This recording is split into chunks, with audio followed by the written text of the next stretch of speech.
You've got to try to work at the art of discernment with regard to what you can actually do something about and what is beyond your control. You can't actually look like a 16-year-old ingenue, is that the word? When you're actually 60 years of age. It doesn't work. It's not going to happen unless it's a comedy. So sometimes you walk in the room and you're the wrong person for it. It just is, because they've cast somebody else 5 minutes ago, or it's a different look that they're looking for totally because of various other reasons, or it just isn't going to work. And then sometimes you have to say, well, actually, if I'm good enough, I can change their minds, and that can happen. So I would never despair. I'd never say, oh, well, it says in the stage directions that I'm supposed to be a 16-year-old. You can always say, well, maybe if you tweak that a little bit, I could get away with it. So never be afraid to have a shot at something.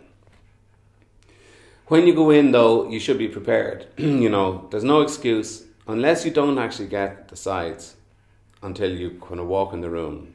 If you get, you should always work as hard as you can to try to get as many leads with regard to what the character's about in terms of the whole script, or sometimes you just get the sides and that's okay.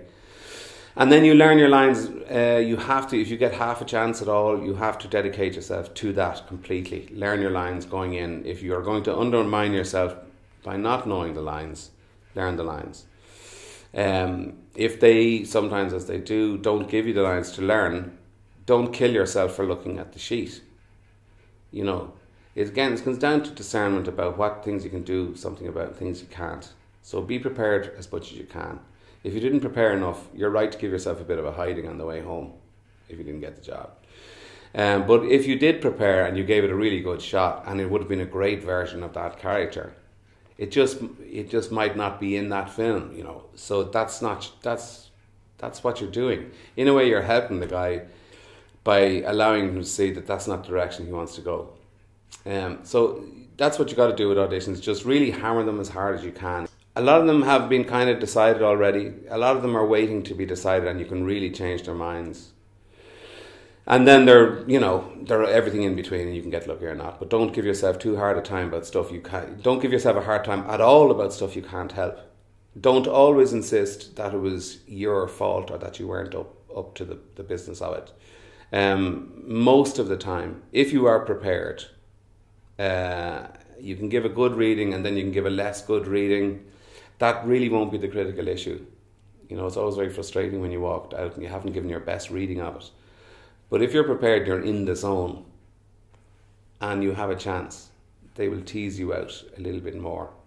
They'll be interested in you. If you've given your best shot or almost your best shot, that won't be the killer of it. It's usually like, usually you're right for the part or not in the director's mind. You just have to respect it.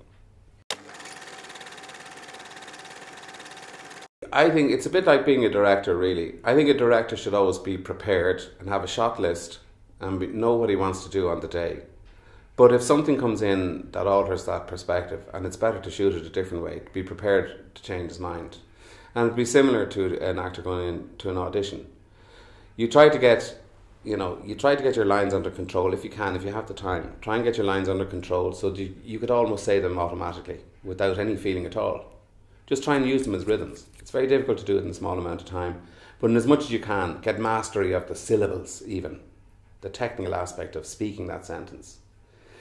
Have a plan about how you see it in as much as you've been given. If you've only been given a few sides, you can't really make definitive answers about, make definitive decisions. So understand, have a few ideas about how it could go.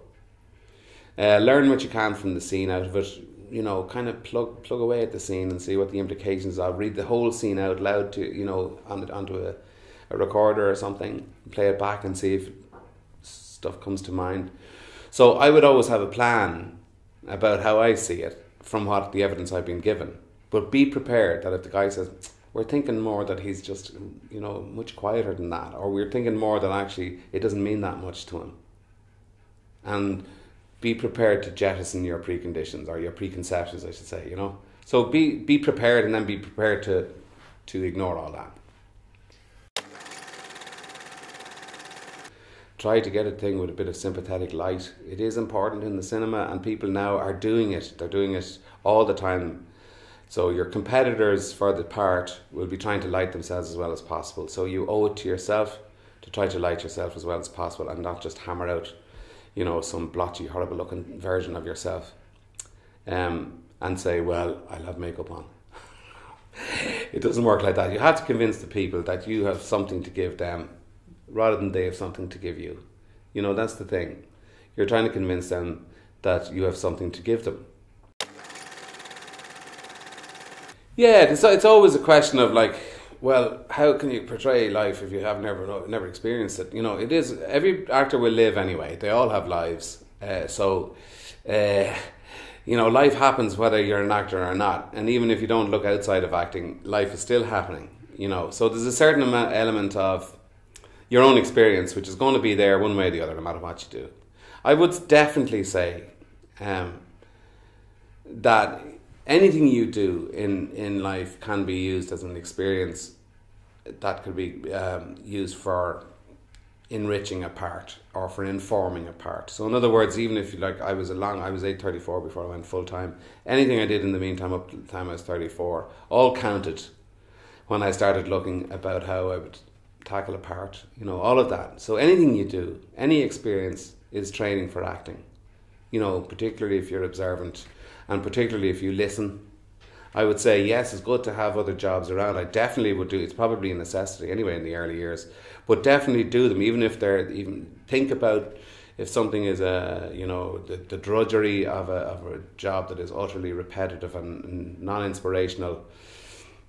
I would think of it as something that can be used very easily and very usefully in characters that you will meet as you go along the way. So try and garner every experience you can, basically, because it's all useful.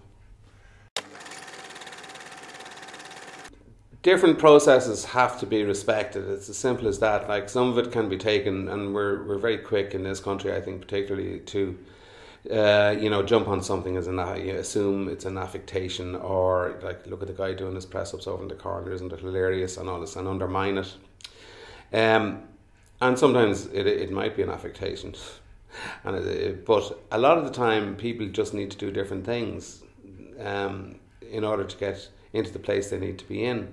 Some people need to work the stuff to death. Some people need to leave it alone until they're actually in the doing of it. They've done their preparation outside of that elsewhere, and they need to leave it alone and not overcook it. Other people can't do it enough. So you've got to be very careful of assuming that your process is the way it should be done. It isn't. It is for you, perhaps, but it isn't for everybody. And to be inclusive in that way, and to understand that that's the way, different strokes for different folks, essentially. Yeah, anybody who asks me what they should do to become an actor, the answer is act.